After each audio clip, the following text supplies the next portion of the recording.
Esta es la noche en el continente americano. Cuando amanece en Europa y cae la tarde en Asia. Así cae la noche en el continente americano y transcurre la mañana y la tarde en el resto del mundo. La noche, bajo la dirección de Claudia Gurizati. Por un lado, la primera prueba de supervivencia de sus víctimas sometidas al atroz crimen del secuestro hace 10 meses.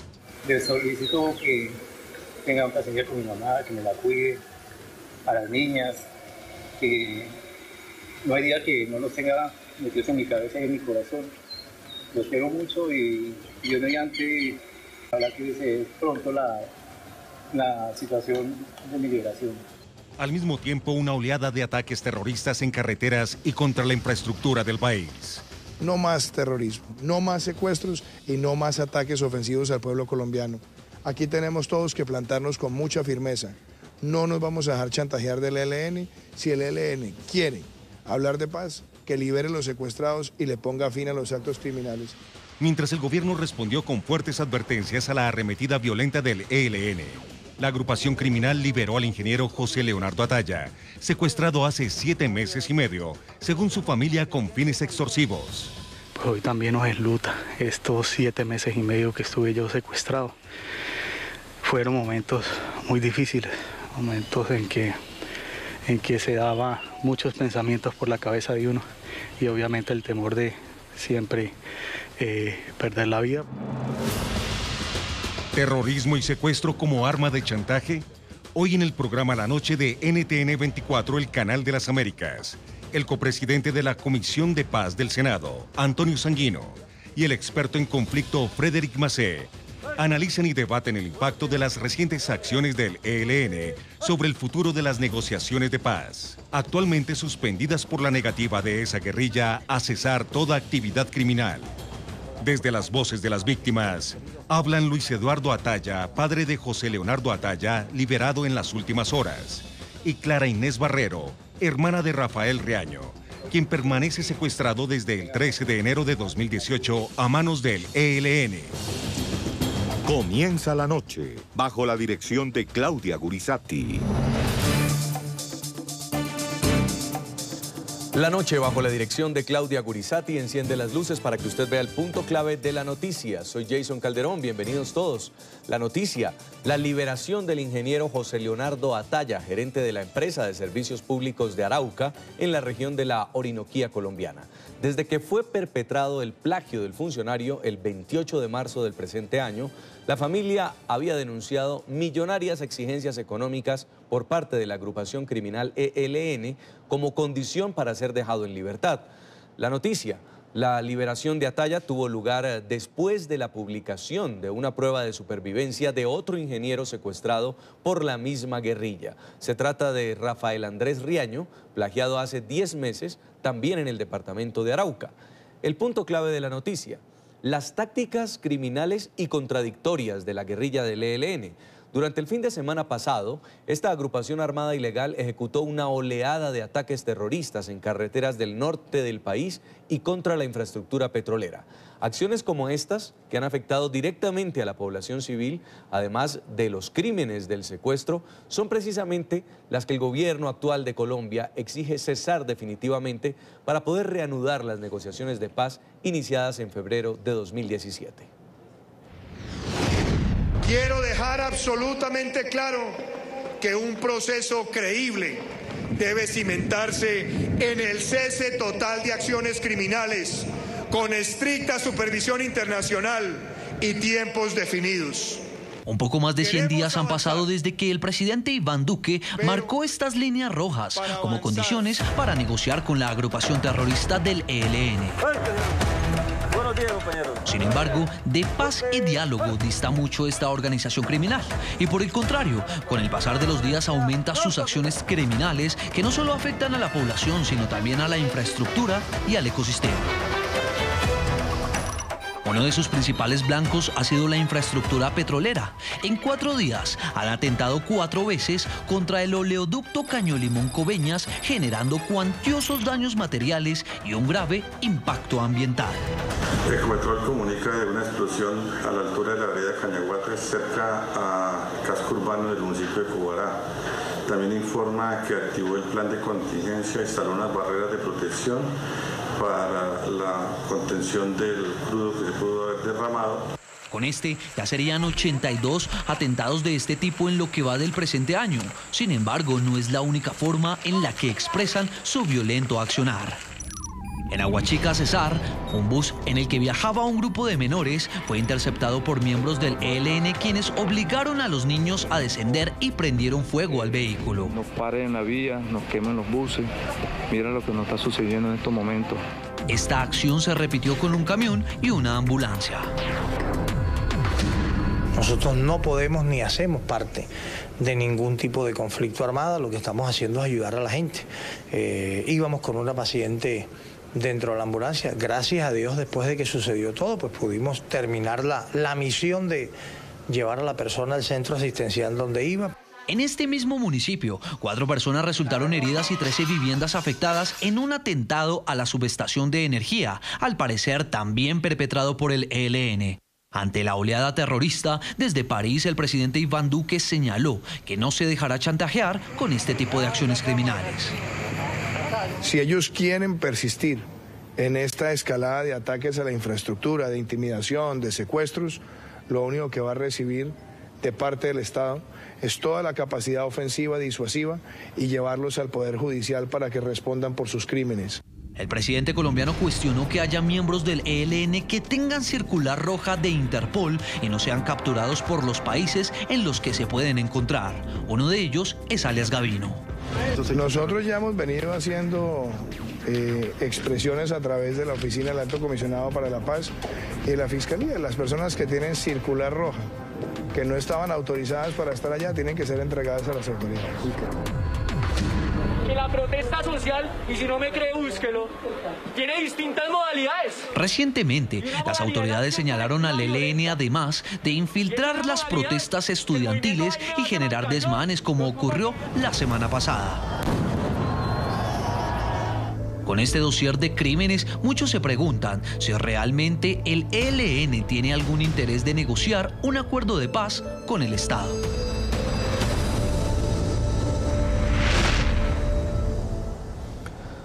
Los invitamos a participar en nuestro programa de hoy a través de las cuentas de Twitter. Pueden opinar con el hashtag LaNocheELN. Y la pregunta que le hacemos a ustedes es, ¿cree que será posible firmar la paz con el ELN en Colombia? Saludamos a esta hora a nuestros invitados. En nuestro centro internacional está Eduard Rodríguez con nosotros, congresista colombiano, representante a la Cámara por el Partido Centro Democrático. Bienvenido, qué gusto tenerlo. Jason, muchas gracias, un saludo especial. También nos acompaña desde Bogotá, Colombia, Antonio Sanguino, es senador colombiano por el partido Alianza Verde, copresidente de la Comisión de Paz del Senado. Bienvenido, señor Sanguino. Jason, buenas noches, un saludo muy cordial a Eduard, a quienes nos acompañen en este programa y por supuesto a toda la audiencia. Y en Medellín, Colombia, está Frédéric Macé, analista, experto en procesos de paz. Señor Macé, un gusto tenerlo. Buenas noches, muchas gracias por la invitación. Empiezo con usted, congresista Rodríguez. ¿Cree que va a ser posible en estas condiciones, en este tira y afloje, de firmar una paz con la segunda guerrilla, ya la primera activa en el país? En estas condiciones es imposible. Hay que recordarle al país quiénes son esta guerrilla del ELN y cuál es su accionar. Lo primero es que es una guerrilla que hoy no tiene un mando unificado, que cada uno de sus comandantes dan una instrucción, la cual no es acatada por los diferentes frentes o los diferentes grupos que hacen o pertenecen a esta organización. Una cosa piensan los de Arauca, otros los del Chocó. En Cesar cometen otra serie de crímenes y no hay un mando unificado, y ese ha sido el fracaso desde hace muchos años con esta guerrilla del ELN. Tanto es así que el gobierno nacional del presidente Iván Duque ha pedido un cese al fuego unilateral, con verificación internacional, que eliminen totalmente el secuestro, que creo que eso es fundamental para poder tener credibilidad. Hoy tienen 7 personas secuestradas.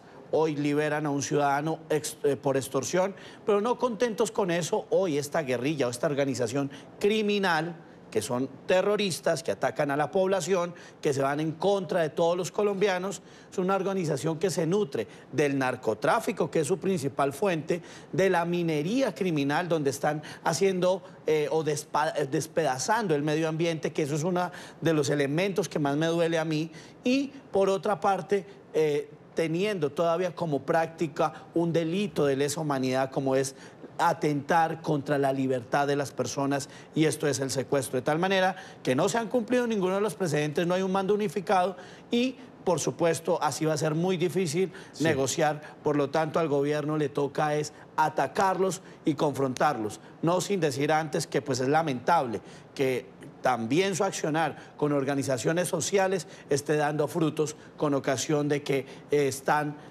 dañando unas marchas sagradas donde estamos pidiendo todos que mejore la educación. ¿Qué opina usted, senador Sanguino? ¿Hay que darle una oportunidad a la paz con el ELN? Bueno, primero, por supuesto, hay que condenar todo este tipo de acciones que sobre todo por parte del ELN, que sobre todo afectan a la población civil. Pero a mí me parece que el presidente Duque está jugando con candela, porque digamos, desde que Colombia inició la búsqueda de una solución negociada al conflicto armado, desde la década de los 90, pues es, digamos, un lugar común este tipo de tensiones y de acciones militares para presionar condiciones de negociación política. Un cese al fuego es un cese al fuego que se pacta bilateralmente. Así sea un cese al fuego unilateral. Eso ocurrió con el proceso de las FARC. El proceso de las FARC inició sin cese al fuego. El proceso de negociación de Uribe con las autodefensas inició sin cese al fuego. Y fue en la mesa, sentado con la contraparte, en donde se discutieron y acordaron las condiciones. Incluso puede acordarse la verificación internacional como lo está planteando el presidente Iván Duque. Pero el presidente Iván Duque congeló la mesa de La Habana, se ha negado a sentarse a continuar el diálogo y la negociación con el ELN, y el ELN está reaccionando de una manera equivocada, por supuesto, afectando a la población civil además, tratando de presionar al gobierno para que vuelva a la mesa de negociaciones. Y yo creo que en este círculo vicioso lo que ocurre finalmente es que sacrificamos vidas, es que afectamos la economía del país, es que generamos una afectación sobre la población civil, en fin, y es que estropeamos un tránsito al posconflicto como el que está reclamando Colombia y como el que espera la comunidad internacional. Yo creo, lo quiero decir aquí en este programa, y le quiero pedir al presidente Iván Duque que retome la mesa de La Habana y que converse y discuta con el ELN las condiciones de un cese al fuego que permita evitar que estos hechos vuelvan a ocurrir. Por supuesto que hay que saludar la liberación del secuestrado en Arauca, y hay que condenar también y reclamar la liberación de todos los secuestrados que están en poder del ELN, pero repito, aquí el punto está en que se reactive la mesa de La Habana. Sí, señor Frédéric Massé, por un lado tenemos una guerrilla que está cometiendo actos terroristas, pero por otro también entregando pruebas de supervivencia de secuestrados y entregándolos nuevamente para que regresen a su casa. ¿Cómo debería tratar el gobierno de Colombia al ELN? ¿Combatirlo militarmente? ¿Reanudar la mesa de diálogos?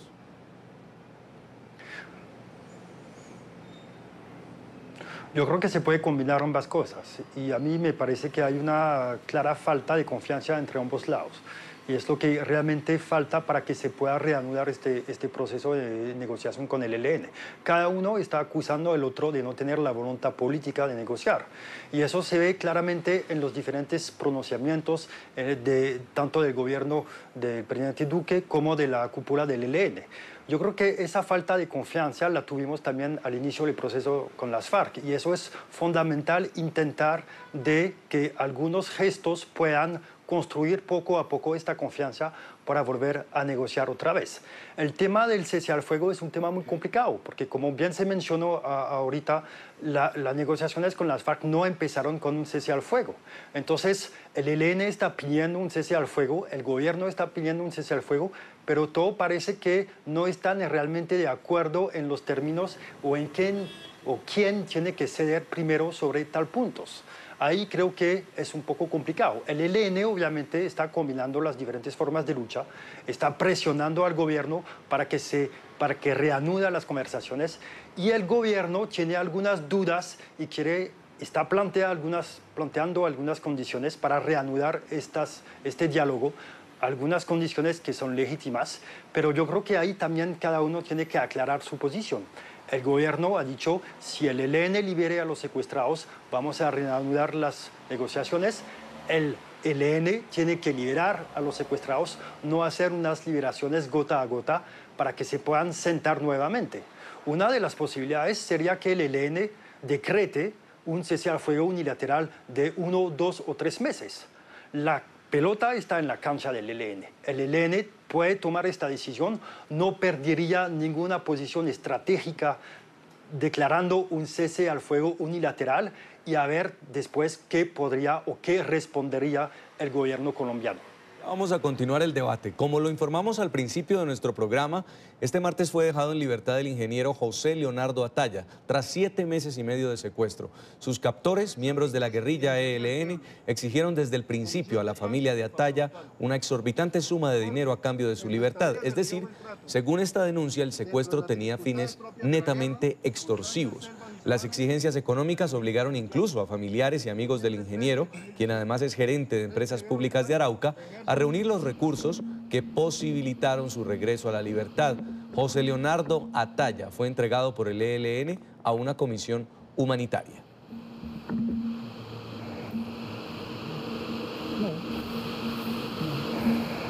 Y precisamente en el programa La Noche está con nosotros a esta hora uno de los protagonistas de la noticia, Luis Atalla, el exgobernador de Arauca y padre del gerente de Empresas Públicas de Arauca, José Leonardo Atalla, secuestrado por el ELN el pasado 28 de marzo y liberado en las últimas horas. Bienvenido, señor Atalla.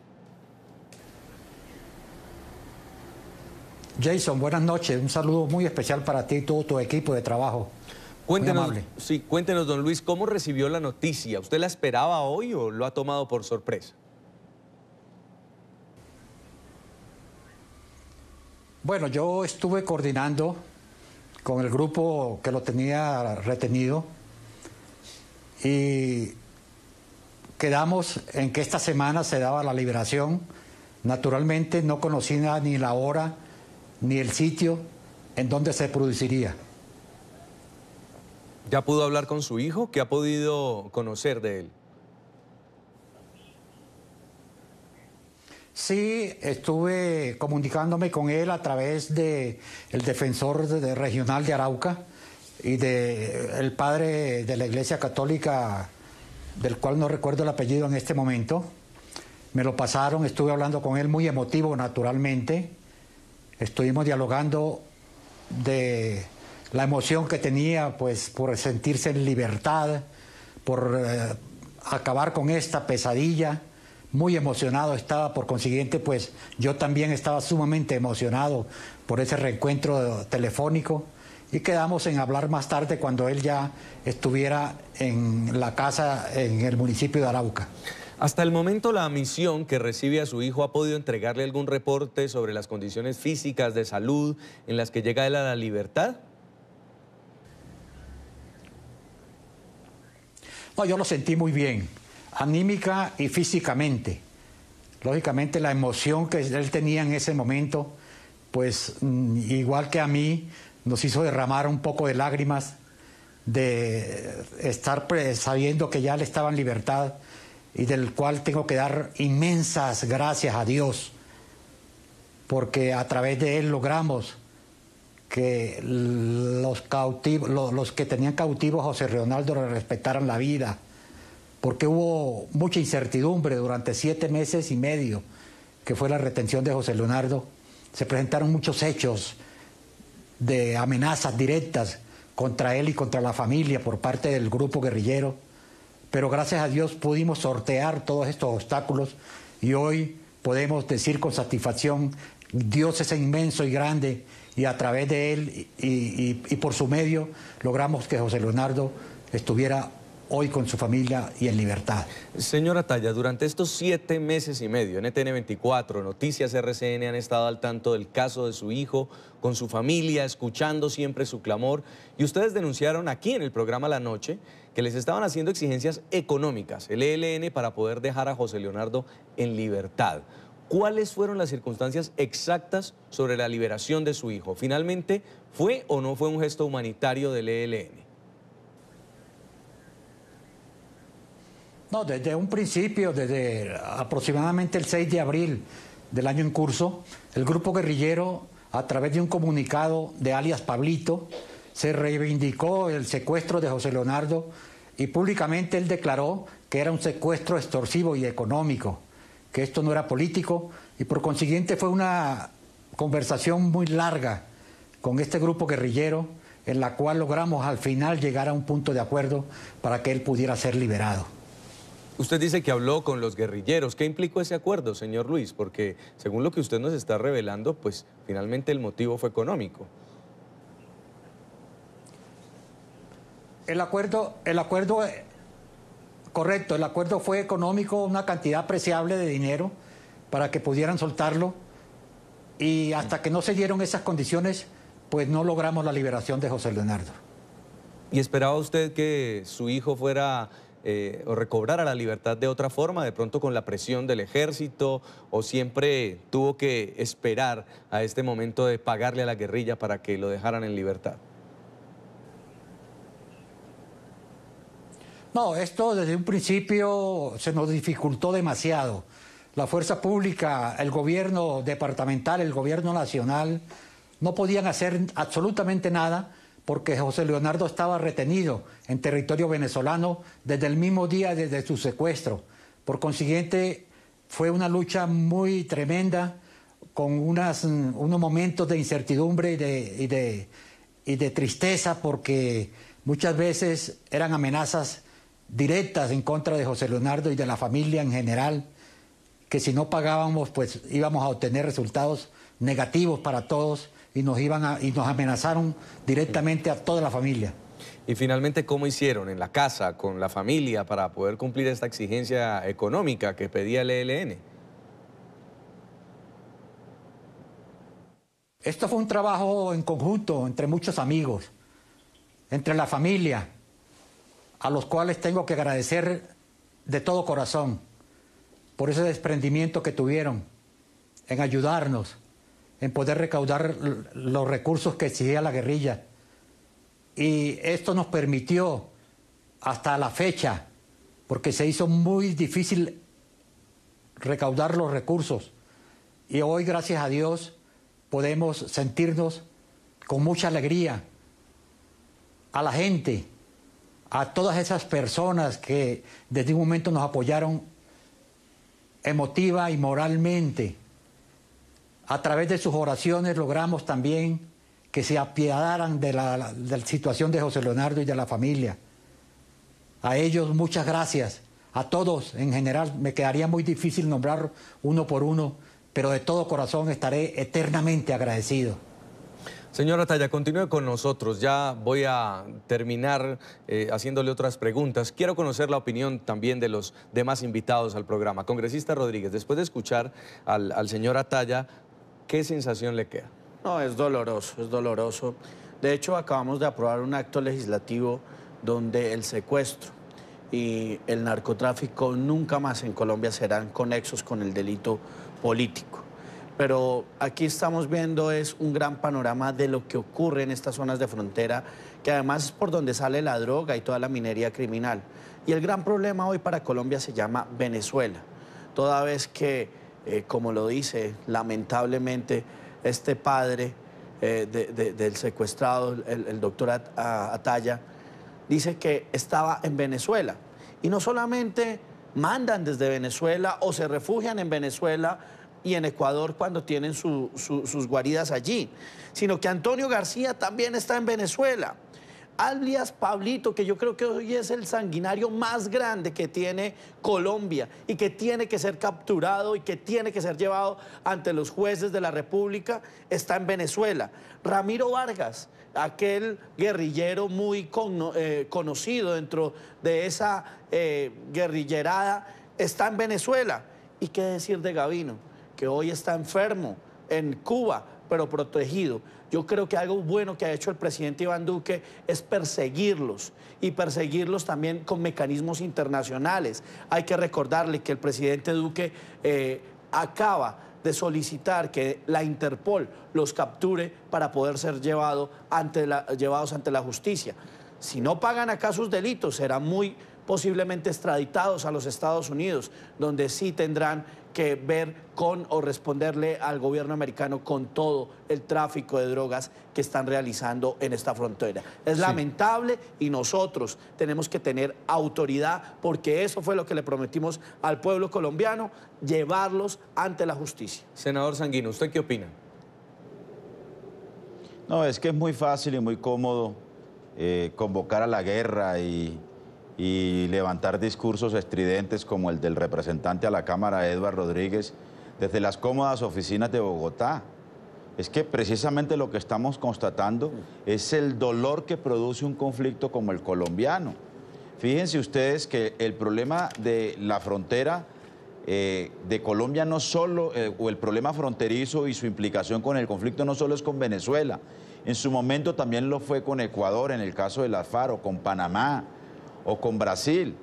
Digamos, nosotros tenemos un conflicto que traspasa las fronteras, en este caso la frontera con Venezuela. En días pasados hubo enfrentamientos entre el ELN y la Guardia Venezolana.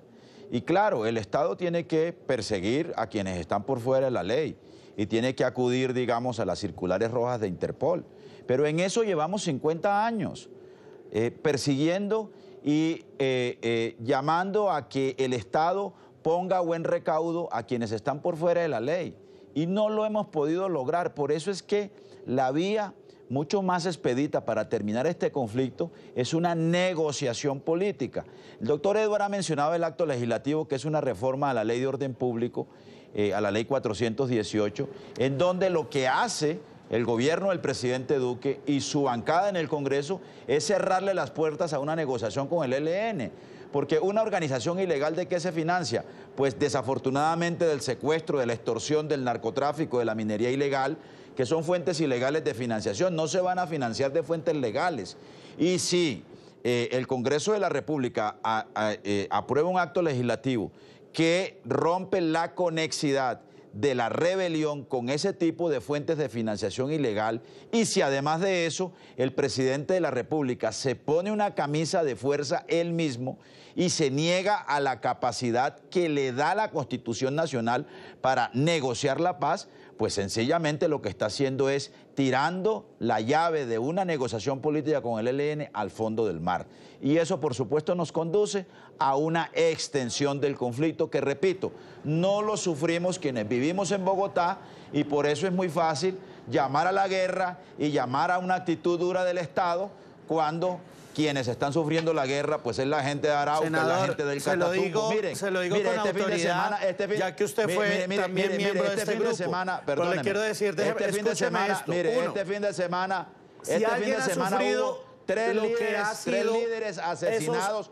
Van 70 líderes asesinados en los 100 días del gobierno del presidente Duque. Hombre, casi uno por día, ¿no? Y entonces, déjeme decirle, no a propósito de lo que usted esa dice, dinámica de la guerra y de la violencia. Cosas. Entonces lo que tenemos que hacer es parar la guerra. Parar los ciudadanos votaron por el presidente Iván Duque. Pasar la página. Perdón, los ciudadanos, los colombianos, votaron por un gobierno de autoridad. Esto no es cuestión de guerra. Esto es cuestión de parar un momento y de decir, nosotros no vamos a seguir soportando, porque usted mismo, en estas instalaciones, decía que era las FARC, la última guerrilla, que por eso tenía el tiempo limitado del ELN. Ahora, ¿cuántos años más le vamos a dar a los señores del ELN que están refugiados en Venezuela? Hay que atacarlos con la contundencia de la Constitución y la ley. Segundo, si alguien ha sufrido, he sido yo, que a mi hermano lo asesinó las FARC. Y hay que recordarle el episodio con Santrich. Tercero, creo que aquí lo que tenemos es que mirar cuál es la grandeza de los colombianos al respecto y si van a perdonar a aquellos que siguen cometiendo crímenes, a aquellos que siguen atentando contra la libertad de los seres humanos, que es el valor más preciado que usted y yo tenemos, que nos podamos mover por donde queramos. Creo que aquí la sociedad, los colombianos, los que votaron en el pasado mes de junio, han dejado algo claro, y es que no quieren que los bandidos se refugien en la droga para conseguir armas o para seguir engrandando su poder económico, y también en el secuestro. No podemos seguir justificando que secuestren y que un padre como el señor Ataya siga desbordándose, acabando, pidiendo prestado de todas partes para ver a su hijo en libertad. Vamos a escuchar, no más secuestros, sí, vamos a escuchar, senador. También al señor Frédéric Massé. Y quiero citar unas declaraciones del presidente Duque cuando condena los ataques perpetrados por el ELN. Dice que va a insistir en la desmovilización individual de los miembros de esta guerrilla y a quitarles los llamados santuarios. Sí, es ¿esta es otra estrategia de lograr también la entrega de armas? ¿Me preguntas a mí? Al señor Massé. Mira, yo quiero volver sobre el punto de los secuestros. Yo creo que de todas las fuentes de financiación de una guerrilla, el secuestro de personas inocentes es el más abominable, el más reprochable, es más condenable. Ahora, frente al secuestro, la respuesta que dan tanto los individuos como los estados, hay escenarios y hay estrategias diferentes que funcionan según los contextos. Hay algunos estados que han rechazado totalmente el pago de cualquier extorsión o cualquier dinero para liberar a secuestrados. Hay otros estados que no han rechazado totalmente esta posibilidad, aunque nunca lo admiten oficialmente, pero que después intentan capturar o asesinar los secuestradores. Ahí yo creo que, repito, el secuestro no se puede admitir. Por otra parte, exigir que el ELN abandone de una vez por todas sus presiones, todos sus actos condenables, yo creo que hay que ser realista. El ELN, el único medio de presión del cual dispone el ELN, o que piensa que dispone, es cometer actos violentos, cometer atentados, cometer emboscadas contra el Estado, contra la infraestructura. Eso no lo vamos a acabar de la noche a la mañana. Se puede pedir y se debe pedir el cese de todos los secuestrados y la liberación de todos los secuestrados. Pero hay que ser realista. No podemos pedir al ELN que abandone todas sus actividades para que se pueda sentar en la mesa. Lo puede hacer de manera temporal. Por eso digo y repito, el ELN podría o debería anunciar, decretar un cese al fuego de 1 mes, 2 meses, cese al fuego de hostilidades para mostrar su buena voluntad. Pero eso no puede ser. El cese al fuego tiene que ser neutral. El cese al fuego, nadie tiene que aprovechar del cese al fuego por razones tácticas.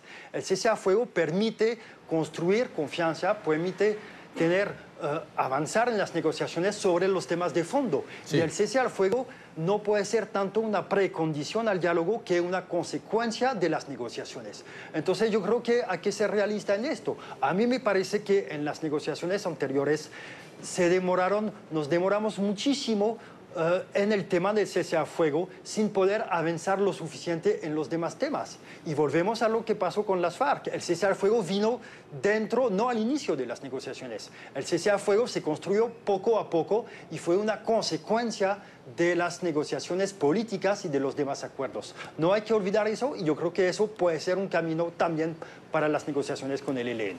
Muy bien, señor Frédéric Massé, analista, experto en procesos de paz. Quiero agradecerle también el tiempo que ha estado aquí con nosotros en el programa. Muy amable. Muchas gracias, buenas noches a todos. Los vamos a invitar a ustedes a seguir opinando. Estamos en redes sociales con el hashtag LaNocheELN. ¿Cree usted que será posible firmar la paz con el ELN en Colombia? ¿Qué opinan? Vamos a estar leyendo sus mensajes. Vamos a la pausa comercial. Ya regresamos.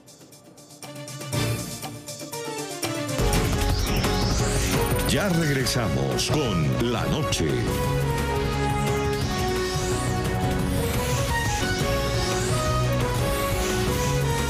Continuamos con La Noche. Tras 8 tortuosos meses de secuestro, la pesadilla acabó. En las últimas horas, el grupo terrorista ELN entregó a una comisión humanitaria integrada por la Defensoría del Pueblo y la Iglesia Católica a José Leonardo Atalla, quien había sido secuestrado el pasado 28 de marzo en el departamento de Arauca. Muchas gracias, obviamente, a la Defensoría del Pueblo, a la Iglesia Católica. Obviamente, yo tenía acceso a escuchar los medios de comunicación y pues desde ahí escuchaba el clamor de la Defensoría del Pueblo y de la Iglesia Católica también en pro de mi liberación. Entonces, pues a ellos infinitas gracias y obviamente más aún a nuestro Dios. Atalla, quien había sido plagiado con fines extorsivos, en su liberación pidió una reunión con el presidente Iván Duque.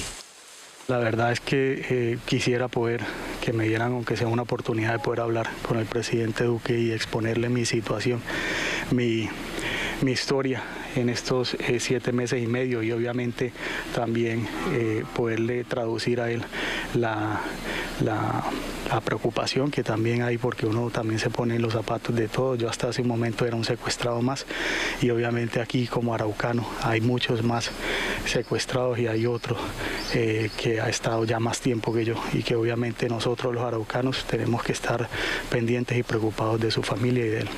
Pero mientras la familia Atalla celebra la liberación de José Leonardo de un secuestro que jamás debió ocurrir, otras madres aún esperan que sus hijos recobren su libertad. Recientemente el ELN entregó la primera prueba de supervivencia del contratista de Ecopetrol, Rafael Andrés Riaño, secuestrado el pasado 13 de enero en Saravena, Arauca. Lo único que les pido es pues, que tengan paciencia. Les solicito que tengan paciencia con mi mamá, que me la cuide, a las niñas. Con la voz entrecortada le envió un mensaje de fortaleza a su familia. Les pide que no se den por vencidos y asegura que se encuentra bien de salud. El mensaje es para mi familia, primero que todo, decirles que los quiero mucho. Uno empieza a valorar aquellos momentos que uno deja de lado, ¿sí? De quien también se desconoce su paradero es de la comerciante Diana María Toro Vélez, secuestrada el 28 de septiembre en Amagá, Antioquia. Según el gobierno nacional, la mujer fue trasladada al Chocó y estaría en poder del Frente Noroccidental del ELN que lidera alias Fabián. Don Luis Atalla, padre de José Leonardo Atalla, usted como una víctima directa del secuestro extorsivo del ELN, ¿le ve algún futuro a los diálogos de paz con esta organización guerrillera y con todas las exigencias además que está haciendo el gobierno del presidente Duque? Yo veo muy difícil la situación política y de diálogos de paz con esta guerrilla. Mire todos los problemas que se están presentando con el proceso de paz de la FARC. El ELN no quiere realmente entrar y aceptar que estos procesos de lucha ya están fuera de contexto. Yo el llamado que le hago a la guerrilla es de que depongamos las armas, depongamos todas las intenciones. La población civil no tiene absolutamente nada que ver con este conflicto. No ataquemos a la gente pobre, a la gente que pueda tener recursos o a cualquier ciudadano de este país. Esa no es la lucha ni es tampoco la filosofía que puede tener la guerrilla para lograr realmente adquirir el poder. Esto está llamado a devaluar y por consiguiente los llamo de buen corazón a que se sienten, a que en tanto el gobierno como el ELN cesen sus actividades hostiles, cesen sus ataques a la infraestructura y al medio ambiente, a que no ataquen más a la población civil y a que respeten los derechos de todos los ciudadanos de este hermoso país. Senador Antonio Sanguino, del partido Alianza Verde, ¿cómo debería el gobierno colombiano tratar al ELN? ¿Por qué es tan difícil negociar con esta guerrilla? Pues ha sido difícil negociar con todas las guerrillas de Colombia. Con las FARC también lo fue. Era impensable que lográramos un acuerdo con las FARC y una desmovilización de las mismas. Y lo logramos. En la década del 90 era impensable una negociación y un desarme del M-19, del EPL, del Quintín Lame, de la corriente de Renovación Socialista, que a su vez era una disidencia del Ejército de Liberación Nacional, y se logró. Yo creo que aquí al presidente Duque le corresponde pues tener la iniciativa, tomar la iniciativa de buscar un escenario de continuidad de los diálogos. Una mesa como la de La Habana con el ELN ya había experimentado periodos de distensión, de cese al fuego pactado con el ELN, que fue además cumplido por las partes en gran medida. Esa mesa además cuenta con una agenda de temas para ser discutidos con el ELN y con buena parte de la sociedad colombiana. Yo creo que el presidente Duque no debe equivocarse en repetir la fórmula de una acción militar, una acción meramente militar frente al ELN, que tiene, digamos, las implicaciones que ya sabemos tienen acciones militares en el contexto de un conflicto irregular como el colombiano. Acaba de anunciar 5.600 efectivos más para el Catatumbo, en una zona que ya tiene 13.000 efectivos que no han resuelto los problemas de violencia del Catatumbo. Y hay un crudo enfrentamiento entre el EPL y el ELN, ¿no? Más la presencia de estructuras asociadas al narcotráfico.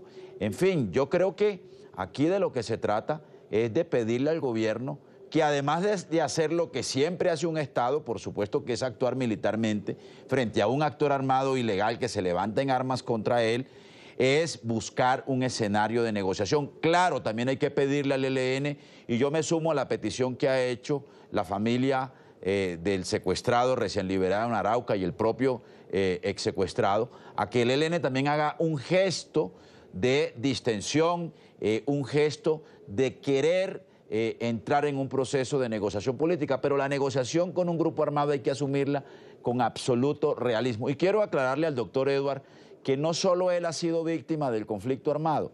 Aquí Colombia tiene 8 millones de víctimas. Mi familia también lo fue.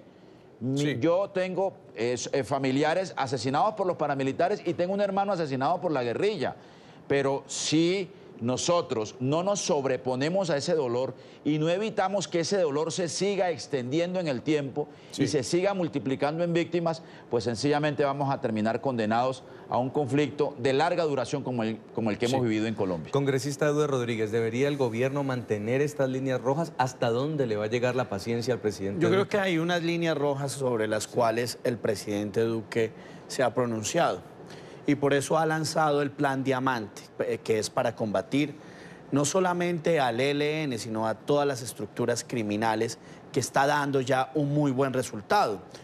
437 afectaciones directas al ELN, donde se ha presentado 343 capturas y voluntariamente, que es donde debería venir la primera estrategia, se han presentado 73 desmovilizados. Uno, nosotros le vamos a dar duro donde debe dárseles, y es diciéndole a todas esas personas que han sido reclutadas desde niños, vengan a la vida civil, vale la pena la legalidad, los vamos a proteger y les vamos a dar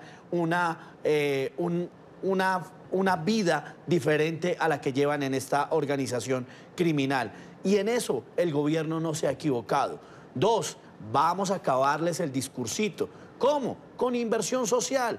Y en eso puedo estar de acuerdo con muchos, pero lo que hay que hacer es ir al Catatumbo, como lo está haciendo el presidente Iván Duque, y coger el toro por los cuernos, haciendo inversión social, generando desarrollo, quitando los miedos, porque aquí hay que también traer al sector privado para que invierta en estas regiones que han estado abandonadas.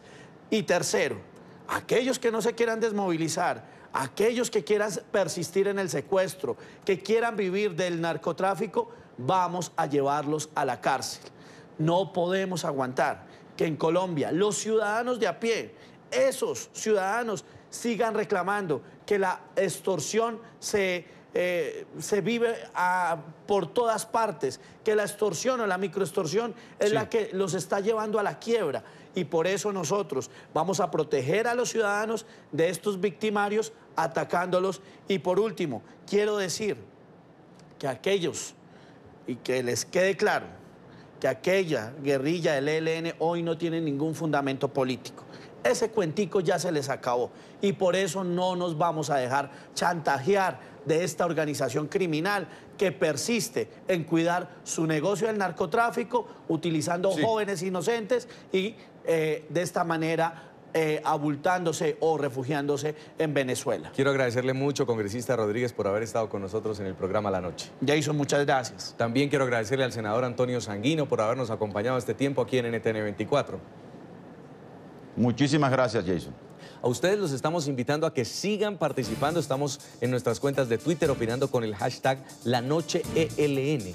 ¿Cree usted que será posible firmar la paz con el ELN en Colombia? En segundos volvemos para hablar con las familias de los que todavía están privados de su libertad.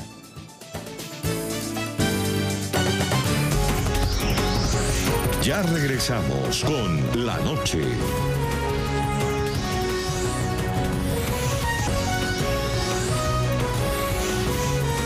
Continuamos con La Noche. Según las cuentas, todavía hay 7 personas privadas de su libertad en manos de guerrilleros del ELN. Saludamos a esta hora a Clara Inés Barrero, ella es la hermana de Rafael Riaño Barrero, un contratista de Ecopetrol secuestrado el 13 de enero de 2018 en Saravena, Arauca. Este martes cumple 10 meses en cautiverio y recientemente tuvieron unas pruebas de supervivencia. Señora Clara Inés, bienvenida a La Noche. Muy buenas noches, muchas gracias por la invitación. Ustedes no sabían nada de él. ¿Cómo recibieron esta prueba de supervivencia? No, señor, no tenemos ninguna razón de él. Tuvimos que viajar a Saravena. Allí pues nos dimos a conocer pues, con la emisora de Saravena, con las personas. Gracias a Dios ese día habían diputados, concejales, había gente importante allá en la emisora. Me entrevistaron allá. Se regó la ola de que yo estaba allá en Saravena y no, en las horas de la tarde estaba yo allá en la iglesia, cerca de la iglesia, en el parque, cuando se me acercó un señor y me preguntó que si era hermana del ingeniero Riaño. Yo le dije que sí. Me dijo que me subiera a una moto, me subí en la moto y me llevó. Lógico, me dio mucho susto. Fue un susto impresionante porque no sé a qué me estaba enfrentando, pero total, a eso había ido yo. Cuando usted, señora Clara Inés, se da cuenta de que hay otras liberaciones, algunas llamadas humanitarias, pero otras por dinero de carácter extorsivo, ¿usted cree que su hermano va a lograr recuperar la libertad? Estoy totalmente convencida de que el Señor hace la obra. Estamos orando toda la familia, amigos, vecinos, compañeros, mucha gente. Muchas iglesias están orando porque mi hermano regrese. Estamos solicitándole al gobierno, al doctor Duque, al comisionado de paz, para que por favor, y al ELN, que para que por favor se sienten a hablar. Están en un tire y venga que no se ha logrado nada, pero bueno, ya hay una respuesta con la liberación de Leonardo Atalla, lo cual nos ha alegrado muchísimo. Una familia más feliz, nos alegra mucho eso. ¿Y ha podido usted tener una conversación con los captores de su hijo, de su hermano, perdón? No, señor. No hemos tenido ninguna conversación con ellos. Simplemente pues el acercamiento que hubo aquel día, pero no más. Simplemente pues entregó la prueba de supervivencia y no hemos sabido nada más, realmente.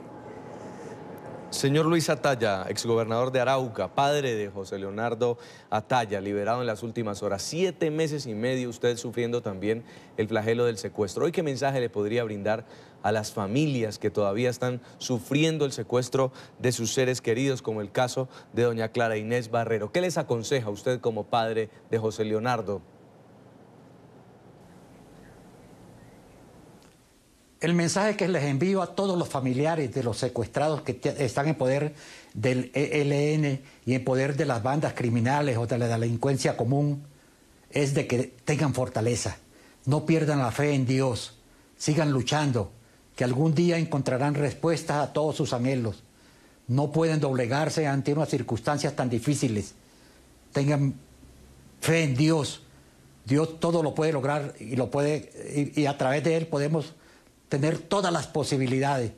Ánimo, esas son las palabras que les doy en este momento y que pueden contar conmigo para cualquier circunstancia, para cualquier contacto y para cualquier situación que nosotros, a través de nuestras diligencias, podamos brindarles para que sus seres queridos puedan regresar a sus hogares cuanto antes. Y quiero terminar, señora Clara Inés, con un mensaje que usted le pueda mandar a esta hora a su hermano, a Rafael Riaño. Este programa tiene buena audiencia ahí en la frontera con Venezuela, donde podría estar su hermano y quizá podría estarla escuchando. ¿Qué le dice a esta hora? Andresito, primero que todo, mi mamá se encuentra bien, la familia se encuentra bien, todos estamos rogando a Dios para su pronta liberación. Estamos haciendo lo que el Señor pone en nuestras manos, solicitándole al gobierno, a la guerrilla, a todas las personas que tengan que ver con este tema para que por favor no lo liberen. Andrés, tenga confianza en Dios, pronto va a amanecer y siempre se lo digo. Mi mamá, ahí esperándolo, la familia, todas rogando, todos en oración continua. Andresito, lo amamos.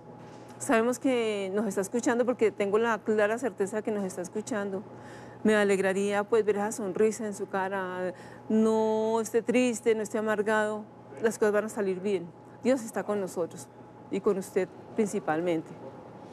Quiero agradecerle este contacto, señora Clara Inés Barrero. Hacemos un SOS por la libertad de su hermano, Rafael Riaño Barrero, y de todos los secuestrados en Colombia. Muy amable por haber estado con nosotros. A ustedes muchas gracias por haberme invitado, por tener paciencia, por estar siempre ahí pendiente no solamente de mí, sino de todas las personas que están secuestradas y de todos los problemas que tiene el país. Ustedes están a una bandera bastante agradable, de verdad que nos colaboran mucho. Muchísimas gracias. A usted. Quiero también darle las gracias a Luis Atalla, exgobernador de Arauca, padre del gerente de Empresas Públicas de Arauca, José Leonardo Atalla, y por supuesto celebramos que ya esté en casa.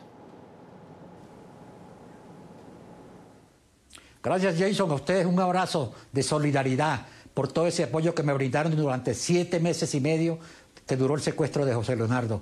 De todo corazón para cada uno de ustedes, de los funcionarios de NTN 24 horas, un abrazo de solidaridad, un abrazo de lucha y un abrazo porque continúen con esa labor tan humanitaria que están haciendo en favor del pueblo colombiano. Muchas gracias, señora Atalla. A todos nuestros televidentes los invito a que nos sigan enviando sus comentarios a www.ntn24.com. Pueden escribirnos en Twitter en @ntn24, @segurizati ntn24, @Jason Calderón o @lanoche_ntn24. La noche seguirá encendiendo las luces para que usted vea el punto clave de la noticia. A todos que pasen una muy buena noche.